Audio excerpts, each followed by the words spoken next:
കഴിഞ്ഞു. ഏതാനും നിമിഷങ്ങൾക്കകം നമ്മുടെ പരിപാടികൾ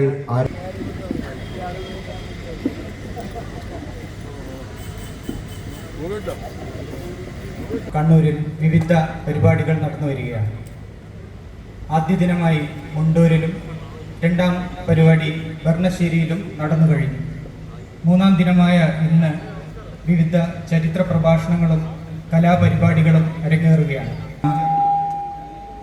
സിയാദ് അറക്കൽ പ്രതിനിധി അവരെയും ബഹുമാനത്തോടു കൂടി സ്വാഗതം ചെയ്യുന്നു. പ്രമോദ് എന്നിവരെയും യോഗത്തിലേക്ക് സ്വാഗതം ചെയ്യുന്നു. ടി ഷറഫുദ്ദീൻ ഇവിടേക്ക് എത്തിച്ചേരുമെന്ന പ്രതീക്ഷയിൽ അദ്ദേഹത്തെയും ഈ യോഗത്തിലേക്ക് സ്വാഗതം ചെയ്യുന്നു. കൂടാതെ നമ്മുടെ ഈ പരിപാടിയിൽ ഇതിനുശേഷം ഇവിടെ നടക്കുന്ന ഗസൽ രാവിൽ ശ്രീ അനിത ഷേഖ് സൂഫി കണ്ണൂർ പൈതൃകോത്സവം എന്ന പേരിൽ ജനുവരി 1 മുതൽ 6 വരെ നീണ്ടു നിൽക്കുന്ന വിവിധങ്ങളായിട്ടുള്ള പരിപാടികളാണ് ഇവിടെ ആസൂത്രണം ചെയ്തിട്ടുള്ളത്. ഇന്ന് അതിൻ്റെ 3-ാം ദിവസമാണ്. നമുക്കറിയാം കണ്ണൂരിൻ്റെ ചരിത്രവും പൈതൃകവും അത് കണ്ണൂരിലെ ജനങ്ങളെ എങ്ങനെ മനസ്സിലാക്കി കൊടുക്കാമെന്നുള്ളതിൻ്റെ ഒരു ആഴത്തിലുള്ള ഒരു പഠനത്തിൻ്റെ ഭാഗമായിട്ട് തന്നെയായിരിക്കാം കണ്ണൂർ പൈതൃകോത്സവം എന്നുള്ള ഇവിടെ ഈ ഒരു പരിപാടി സംഘടിപ്പിച്ചിട്ടുണ്ടാവുക. നമുക്കറിയാം, ഒരുപാട് ചരിത്രം ഉറങ്ങിക്കിടക്കുന്ന മണ്ണാണ് കണ്ണൂർ എന്ന് പറയുന്നത്. ഇന്ന് ചരിത്രം പഠിക്കുന്നതിലേക്ക് എത്രമാത്രം ആളുകളെ ആകർഷിക്കുന്നുണ്ട് നമ്മുടെ പുതുതലമുറ. ഇതുപോലുള്ള കാര്യങ്ങൾ പഠിക്കാൻ എത്രമാത്രം ആഗ്രഹം പ്രകടിപ്പിക്കുന്നുണ്ട് എന്നുള്ളത് വേറൊരു വസ്തുതയാണ്.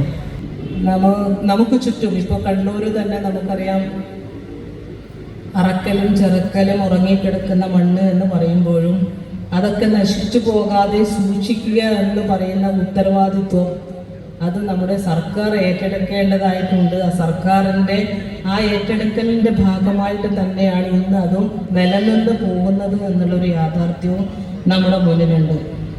ഉദ്ഘാടന കർമ്മം നിർവഹിക്കാനായി ഏറെ ബഹുമാന്യനായ കണ്ണൂരിൻ്റെ ജനകീയനായ മന്ത്രി ശ്രീ കടന്നപ്പള്ളി രാമചന്ദ്രൻ അവരുടെ സ്നേഹപൂർവ്വം ക്ഷണിക്കുന്നു. നിർത്തുന്നു. നന്ദി, നമസ്കാരം. ഇവിടെ Sameera, Suraj Arakkal, Shaiju, Shahraz, K V Prashobh, T Sharuddeen, Althaf Mangadan, Abdulla പരിപാടികൾ ഒരു വലിയ സമാരംഭത്തിൻ്റെ ഭാഗമാണ്. പൈതൃകോത്സവം നടത്താൻ തീരുമാനിച്ചപ്പോൾ ഭൂതകാല ചരിത്രത്തിൻ്റെ അവിസ്മരണീയമായ ചരിത്ര സ്പന്ദങ്ങൾ നിലനിൽക്കുന്നതാണ് കണ്ണൂർ എന്നുകൊണ്ടാണ് കണ്ണൂരിനെ തിരഞ്ഞെടുക്കാൻ കാരണം. അറക്കലും ചെറുക്കലും ഉൾക്കൊള്ളുന്ന പഴയ രാജകീയ ജീവിതത്തിൻ്റെയും ഭരണപ്രവർത്തനങ്ങളുടെയും അധികാരങ്ങളുടെ അന്തർധാരകൾ കൊണ്ട് നിറഞ്ഞു നിൽക്കുന്ന പ്രദേശം. തെയ്യത്തിൻ്റെ, കൈത്തറിയുടെ എന്ന് വേണ്ട കണ്ണൂരിന് മാത്രം അവകാശപ്പെടാൻ കഴിയുന്ന നിരവധി സാംസ്കാരിക ചരിത്ര സംഭവങ്ങൾ നിറഞ്ഞു നിൽക്കുന്ന ഒരു ഭൂപ്രദേശം. ചരിത്രത്തിൻ്റെ അവിസ്മരണീയമായ മേഖലകളിൽ ഇന്നും സചേതനമായി നിലനിൽക്കുന്ന ഒരുപാട് സംഭവ പരമ്പരകൾ ഇതെല്ലാമുണ്ട്. ഐതിഹാസികമായ സ്വാതന്ത്ര്യ സമരം ഉൾപ്പെടെ വിപ്ലവകരമായ സാമൂഹ്യ മാറ്റങ്ങൾക്ക് വേണ്ടി നടത്തിയിട്ടുള്ള ജന്മിത്വത്തിനെതിരെ നടന്നിട്ടുള്ള സമരമുറകൾ തുടങ്ങി ഓർക്കാനും ഓമനിക്കാനും ആദരിക്കാൻ കഴിയുന്ന ഒരുപാട് സംഭവങ്ങൾ ചരിത്രമാണ്. ഈ പൈതൃകോത്സവം എത്രയേറെ പ്രാധാന്യം അർഹിക്കുന്നു എന്ന് നിങ്ങൾക്ക് ഊഹിക്കാൻ കഴിയും. എന്താണ് നമ്മുടെ നാടിൻ്റെ ചരിത്രം? ആ ചരിത്രത്തിൻ്റെ അഗാധത നിങ്ങൾക്കൊന്നും കടന്നു പോകും. പക്ഷെ വർത്തമാനകാലത്ത് നമ്മെ ഉത്കണ്ഠാകുലാക്കുന്ന ഭയപ്പെടുന്ന ഒരുപാട് സംഭവങ്ങൾക്ക് ഞാൻ സംഭവിക്കാം. ചരിത്രത്തെ വികലമാക്കാനും വിരുദ്ധമാക്കാനും ചില നടക്കുന്നു. ചരിത്രമാണ്. ആ ചരിത്രത്തെ ആർക്കെങ്കിലും മാറ്റിയെടുക്കാൻ കഴിയുന്നത് അമൂല്യമായ നിധിയാണ് ചരിത്രം ഒരു നാടിൻ്റെ. ഈ കണ്ണൂർ ജില്ലയിൽ എത്ര മഹാരഥന്മാരുണ്ട് ഓർമ്മിക്കാനും ഓർക്കാനും കഴിയുന്ന മഹാരഥന്മാർ. സാമൂഹ്യ രംഗത്ത്, സാംസ്കാരിക രംഗത്ത്, രാഷ്ട്രീയ രംഗത്ത് എന്ന് വേണ്ട എല്ലാ രംഗങ്ങളിലും അവരുടെ ചരിത്രത്തിൻ്റെ ഭാഗം. അവരെ വികലമാക്കാനോ വികൃതമാക്കാനോ അനുവദിച്ചുകൂടാ. അവരെല്ലാം ഏതാണോ അതുപോലെ സൂക്ഷിക്കപ്പെടണം. നമ്മുടെ നാടിൻ്റെ ഈ അടുത്ത കാലത്ത് നടന്ന കാര്യം മാത്രം ഞാൻ സൂചിപ്പിക്കുക. ലോകാരാധ്യനായ രാഷ്ട്രപിതാവ് പറഞ്ഞു, ഇന്ന് ജീവിക്കുന്ന ഗ്രാമങ്ങളില്ല, ആ ഗ്രാമങ്ങളിൽ മാറ്റമുണ്ടാക്കണം. എന്നാൽ മാത്രമേ ലക്ഷക്കണക്കിന് ഗ്രാമങ്ങൾ ഉൾക്കൊള്ളുന്ന മഹാരാജ്യത്തിന് വികസ്വരതയിലേക്ക് നീങ്ങാൻ കഴിയൂ എന്നായിരുന്നു മഹാത്മാവിൻ്റെ പ്രവചനം. അതുകൊണ്ടാണ് അദ്ദേഹം പറഞ്ഞു, യുവാക്കൾ ഗ്രാമങ്ങളിലേക്ക് പഠനം, ഗ്രാമങ്ങളിൽ ഉറങ്ങിക്കിടക്കുന്ന മനുഷ്യ പ്രകൃതി പദ്ധതികൾ സമാഹരിക്കപ്പെടണം. ഇതെല്ലാം പറഞ്ഞ ആ മഹാത്മാവിൻ്റെ മഹാത്മാവിൻ്റെ നാമധേയവുമായി ബന്ധപ്പെട്ട ഗ്രാമീണ പദ്ധതി, ആ ഗ്രാമീണ പദ്ധതിയുടെ പേരിൽ നിന്ന് ഗാന്ധിയുടെ നാമധേയം മാറ്റിയെടുക്കാൻ തീരുമാനിച്ചു. ഇതിനാണ് എന്താണ് നാമധേയം കൊണ്ടുള്ള ഒരു അപകടം? അത് വിശദീകരിക്കാൻ കഴിയുന്ന ആർക്കും കഴിയില്ല. പക്ഷേ ഉത്തരം വളരെ ലളിതമാണ്. മഹാത്മാഗാന്ധിയായിരുന്നാലും ജവഹർലാൽ നെഹ്റു ആയിരുന്നാലും സ്വാതന്ത്ര്യ സമരമായിരുന്നാലും ഐതിഹ്യം നിറഞ്ഞു നിൽക്കുന്ന ഏത് ചരിത്ര വിഷയമാരായിരുന്നാലും